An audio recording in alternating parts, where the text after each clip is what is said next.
বিশ্ব মহাবীৰ চিলাৰায় জন্ম জয়ন্তী ভাগ সদৌ অসম কোচ ৰাজবংশী সন্মিলনী কলিয়াবৰ জিলা সমিতি কলিয়াবৰ জিলা মহিলা সন্মিলনী কলিয়াবৰ জিলা যুৱ ছাত্ৰ সন্মিলনী আৰু আঞ্চলিক সমিতিসমূহৰ সহযোগত আমাৰ যি অসম চৰকাৰে ৰাজহ বিভাগে ভূমি আবণ্টন দিছে ঔগুৰি কিচামতত সেই ভূমিৰ যি আমাৰ কোচ ৰাজবংশী ডেভেলপমেণ্ট বৰ্ডৰ পৰা আমাৰ নৱনিৰ্মিত চিলাৰায় ভৱনৰ যি প্ৰস্তুতি সেই প্ৰাংগণতেই আমি আজি বিশ্ব মহাবীৰ চিলাৰায় দিৱস ভাবি উদযাপনৰ কাৰ্যসূচী আমি চলাই গৈ আছোঁ। আমাৰ এই কাৰ্যসূচীত আমি প্ৰথমেই পুৱা 8 বজাত পৰিৱেশ নিগাকৰণ, 8:30 বজাত পতাকা উত্তোলন, পুৱা 9 বজাত বন্তি প্ৰজ্বলন মাল্যাৰ্পণ আমাৰ বীৰ চিলাৰায় দেৱৰ প্ৰতিচ্ছবিত, 9:15 বজাত শ্বহীদ তৰ্পণ, 9:30 বজাত বৃক্ষৰোপণ কাৰ্যসূচী আমাৰ জিলা সমিতিৰ বিভিন্ন বিষয়ববীয়াৰ লগতে আঞ্চলিক সমিতিৰ বিষয়ববীয়াসমূহৰ জৰিয়তে আমি সেই বৃক্ষৰোপণ কাৰ্যসূচী সম্পন্ন কৰিছোঁ। তাৰ পাছতে আমি 10 বজাত আমাৰ যি কলিয়াবৰ জাতি জনগোষ্ঠী আছে সেই সকলোৰ লগত বাৰেৰহণীয়া সাংস্কৃতিক শোভাযাত্ৰা কাৰ্যসূচীৰে আমাৰ কাৰ্যসূচী ভাগ সম্পন্ন হৈছে।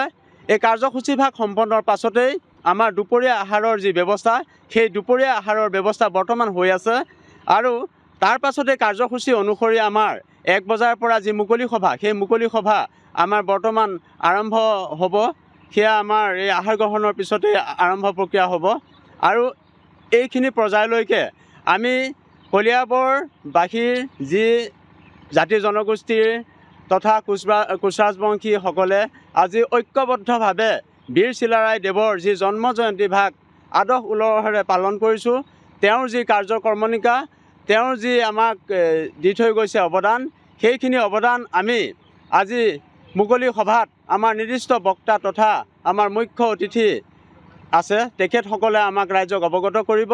তাৰোপৰি আমি এটা কথা ক'ব বিচাৰোঁ যে আমাৰ যি কোচ ৰাজবংশী এই বৃহৎ জনগোষ্ঠী, এই বৃহৎ জনগোষ্ঠীটোক কিন্তু আজি বহুত বছৰ ধৰি আমাক বিভিন্ন চৰকাৰ, কংগ্ৰেছ চৰকাৰ হওক, আমাৰ বিজেপি চৰকাৰ হওক, এজিপি চৰকাৰ হওক, সকলো চৰকাৰে কিন্তু আমাক বহুত প্ৰবঞ্চনাৰ বলি কৰি ৰাখিছে। কাৰণ আমি যি জনজাতিকৰণ বিচাৰিছোঁ কোচ ৰাজবংশীৰ লগতে অন্য 5 যি আমাৰ জাতীয় সংগঠন 6 জনগোষ্ঠী, সেই 6 জনগোষ্ঠীৰ যি সাংবিধানিক ন্যায্য প্ৰাপ্য সেই ন্যায্য প্ৰাপ্যক কিন্তু ৰাজনৈতিক চক্ৰান্ত কৰি আমাক বহুতো এটা বিশৃংখলাৰ সৃষ্টি কৰিছে।